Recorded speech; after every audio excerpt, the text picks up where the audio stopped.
What it do, CBE family? It's your boy CBE Frank. Go ahead, hit that subscribe button, like button, bell notification button. Get in those comments, and you already know. If you don't, use it. Let's get into it. This video, we got 1098 Jake talking about this Florida rapper, Jaydes, I think, who tried to kill his ex with a box cutter after she rejected him. Y'all boys be simps out here, man. Let's get into it. 1098 I'm rocking with y'all and y'all rocking with me. And for this video, we're going to be speaking on the underground Florida rapper, Jaydes.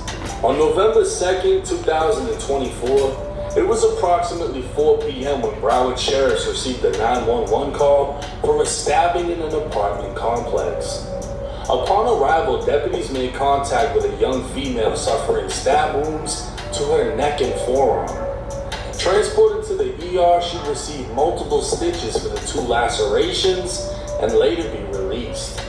The Violent Crimes Unit would be contacted and meet with the victim, who provided a sworn statement. And this shit's so dumb. Like, he might as well have just did that shit and got. If he ain't go try to get out the city immediately, he should have just turned himself in. You only got 2 options. You do some shit like that, you either get out the city, the state, and all that immediately, or just go turn yourself in. There's only a matter of time if you just loafing around. You see what I'm saying? Like, she your girl. She know your address, she know your mama stay, your grandma stay, and where your daddy stay. She received a text from 18-year-old Jaden Dumont, aka Jaydes, who invited her to hang with him at his apartment in Tamarack. She agreed to go over, and he sent her an Uber to pick her up.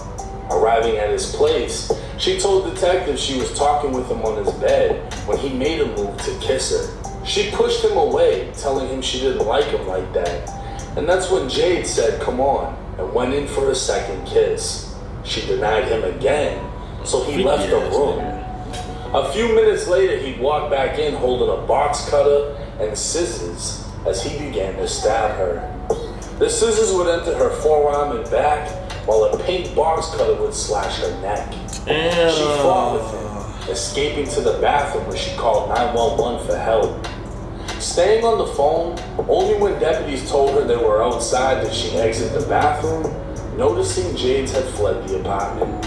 On-scene deputies would examine her wounds, determining that...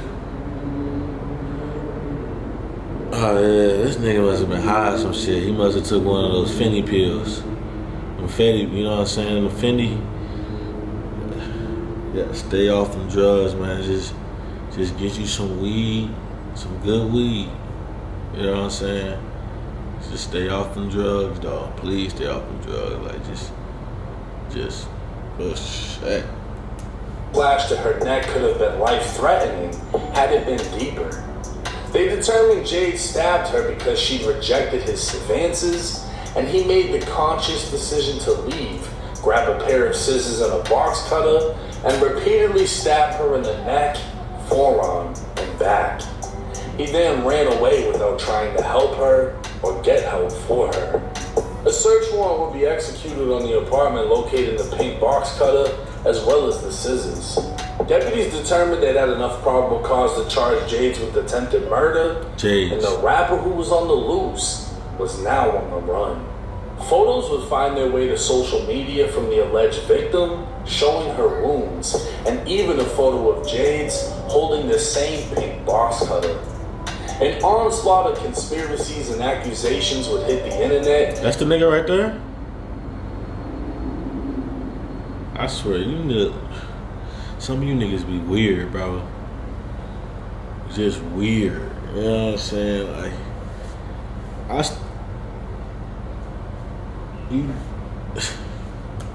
As Jaydes would be accused of drawing pentagrams on walls with his own shit. He'd allegedly told his own friends he'd assaulted a girl before, sacrificed animals, and participated in blood rituals. I called it. And I don't mean this kind of blood ritual, I mean this kind. There were even accusations that he attempted to make advances with minors through text, but none of these...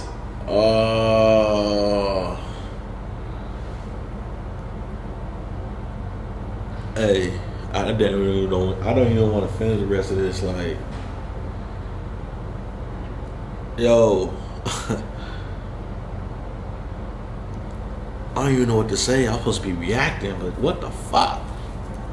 Allegations were backed with any facts or criminal charges. What was well known was Jaydes struggled with his own mental health while seeking comfort through drugs. His music and style was a reflection of his well-being, and things clearly weren't well. 8 days on the run, it was 1:35 in the morning when sheriffs responded to a Denny's after a 911 call of a mentally unstable person having an episode and grabbing a knife. What's the address of the emergency? I'm sorry, I called again because he said tonight if he walked into a customer with it. That's the same lady that called a few minutes ago. I just called a few minutes ago for a gentleman. Now he get a knife if he walked into a customer. He's walking toward a customer? Yes, it's a knife, like a steak knife he takes from the table. He has a steak knife from the table? Yes. What can I do? Yeah. I thought the police. He with the steak knife and then talk to the customer, toward the customer. Has anyone been hurt? You know, I'm a woman, I don't want to be close to him. I stay in the back. It's with the customer with a steak knife. Is he inside of the business right now? He's inside the business and next to the customer and the table. He's stand up. Jaydes would be located standing next to a table with a knife on top. Verbal commands were given for Jaydes to step away from the weapon and surrender, and any wrong move would turn the would-be rapper into another body cam execution video. Non-verbal and not moving. The deputy approached Jaydes and was able to detain him without incident. Jaydes would finally speak, providing his name, and the search would reveal he had an active warrant for attention. Who is his parents? And where is his parents? Like, that's the question that needs to be answered. Like, 5 minutes into this video, where is his parents? Homicide. He'd be arrested and transported to the Broward County Jail without incident, so it's unclear as to why his mugshot looks like he fell into every officer's fist on the way to the jail. Now, while this case looks like a fast ending to a short-lived career, Jaydes' lawyer would submit a motion for bond stating Jaydes is a well-known musician and social media influencer who has a history of mental illness. While in a facility being treated for his diagnosed mental illness, he met the female victim, who was also being treated. After being released, the victim alleged Jaydes stabbed her in the arm and neck, which is the basis of the attempted murder charge. But Jaydes' lawyer would argue from the investigation conducted by counsel, the victim's allegations are completely false. In fact, Jaydes' lawyer believes evidence will show that while in Jaydes' apartment, the victim cut herself on the arms and neck. The wounds were self-inflicted, and after she'd done so, she asked Jaydes to drink her blood or she'd call the police and blame him for what she'd done. Fearing for his safety, Jaydes ran. A review of the victim's Instagram would seemingly support Jaydes' version of events. The victim clearly had a fascination with drugs and self-harm. She posts multiple pictures of herself bleeding and even writing in her. Hey, my bad, Jay, because I had already writ you off. I wrote, like, it was over with for you in my mind. Like, I get mental illness, and if you're out there, please take care of your mental illness. Please take care of your mental health. Like, for real. That shit's serious, but damn, this is a plot twist like a motherfucker, ain't it? Hey, Jake do a good job of setting these motherfucking stories up. Recovered, she visited multiple mental health facilities and been prescribed medicine for schizophrenia by her therapist.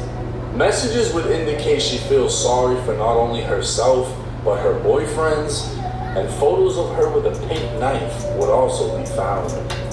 So Jaydes' defense was, he met a crazy bitch in rehab and she threatened to frame him, which doesn't seem far-fetched after looking into her mental history. The scary thing is, this happened in Florida, where the courts are strict and unforgiving. It's hard to predict how this case will go, and given the history of both This parties, case ain't it's hard over? to judge who truly did what. The victim's wounds were lacerations, but weren't deep at all for someone being attacked. And location-wise, they all could have easily been self-inflicted. But Jaydes grabbing a steak knife at Denny's also doesn't help his case.